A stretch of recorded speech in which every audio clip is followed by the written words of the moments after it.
మళ్ళీ అంటే కాతో ఏదైతే ఒక బ్లాక్ బస్టర్ కొట్టారో కేరామ్తో కూడా బ్లాక్ బస్టర్ కొట్టారు. Thank you so much. Enjoy the success first. Thank you so much sir. అంటే నేను కూడా అదే ముందు సందర్భాల్లో ఇంకా రేపు షో పడుతుందనగా ముందు కూడా మీ అందరినీ కలిసి నేను చెప్పింది అదే సార్.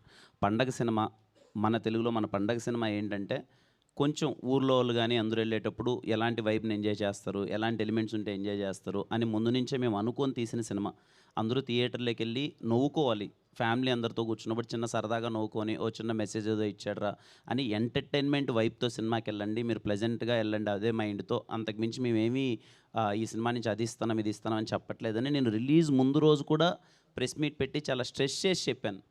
నేనేం ఎక్స్పెక్ట్ చేశానంటే అందరూ అరే ఒక పదే పదే అదే విధంగా చెప్పారు, అదే సపోర్ట్ వస్తుంది, అలాగే చూస్తారు అది అనుకున్నాను. But yeah, I'm so happy sir.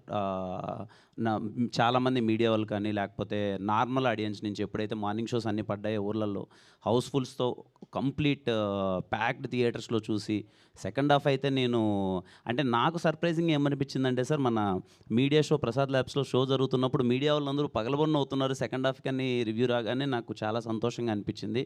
And ప్రతి ఒక్కరికి సార్ ఈ సినిమాని ఎంటర్టైన్మెంట్ సినిమాగా చూసి వీళ్ళు ఎంటర్టైన్మెంట్ కోసమే తీశారు నన్ను ముందే చెప్పిన అది గ్రహించి అలా సపోర్ట్ చేసిన ప్రతి ఒక్కరికి thank you so much sir.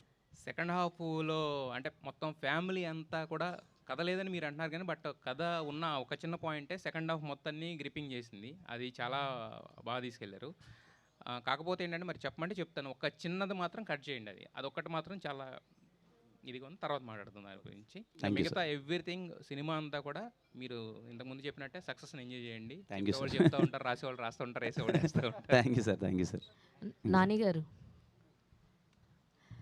Sir, యాక్చువల్గా మీరు ఏదైతే చెప్పారో అదే చూపించారు స్క్రీన్ మీద. అయితే బేసిక్గా మనం పెద్ద హీరోస్ సినిమాస్ వస్తున్నప్పుడు వాళ్ళ ఫ్యాన్స్ ఎవరైతే సినిమాలు తీస్తారో వాళ్ళ పాటలకే డ్యాన్స్లు వేయించడాలు, లేదంటే బాగా హైలైట్ ఉన్న నెంబర్స్ తోటి డ్యాన్స్లు వేయించడాలు చేస్తుంటారు. కానీ మేము బాగా ఎంజాయ్ చేసింది కిరణ్ అబ్బవరం గారు ఓల్డ్ సాంగ్స్కి బార్లో స్టెప్లు వేస్తారు చూసారా, దట్ వాజ్ లైక్ హిల్లేరియస్. అదే కాకుండా ఆయన వాళ్ళ ఫెస్ట్ కోసం కూడా ఒక డ్యాన్స్ చేస్తారు ఒక కాస్ట్యూమ్లో. ఎస్, సో అవన్నీ కూడా చాలా ఇంట్రెస్టింగ్గా అనిపించినాయి అనమాట. ఎందుకంటే ఈ మధ్యకాలంలో కొన్ని సినిమాల్లో అలాంటి ఒక కామెడీనే మేము మిస్ అవుతూ ఉన్నాం.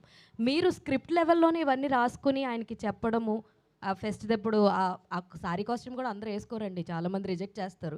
సో ఇవన్నీ కూడా ముందు ఆన్ స్క్రిప్ట్లో ఉన్నవే తర్వాత కూడా అలాగే ఇంప్లిమెంట్ చేశారా, లేదంటే ఏమన్నా కరెక్షన్స్? ఫస్ట్ రాసేటప్పుడే స్క్రిప్ట్లో ఉంది అండి, ఇంట్రడక్షన్ అదే. సెకండ్ హాఫ్లోకి వచ్చేసరికి ఒక క్రిటికల్ సిచ్యువేషన్లో హీరోయిన్ వచ్చి కలిసేటప్పుడు ఇలా కొంచెం డిఫరెంట్గా ఉంటే బాగుంటుంది అంటే చిల్లరగా ఎలా చూపిస్తున్నాం కదా, అతను అంత చిల్లరగా ఉంటే ఈ అమ్మాయి ప్రాబ్లం స్టార్ట్ అయిన తర్వాత అంత జనాలు ఎంజాయ్ చేస్తారు ఇంత దొరికేసాడు అనే పాయింట్ ఆఫ్ వ్యూలో.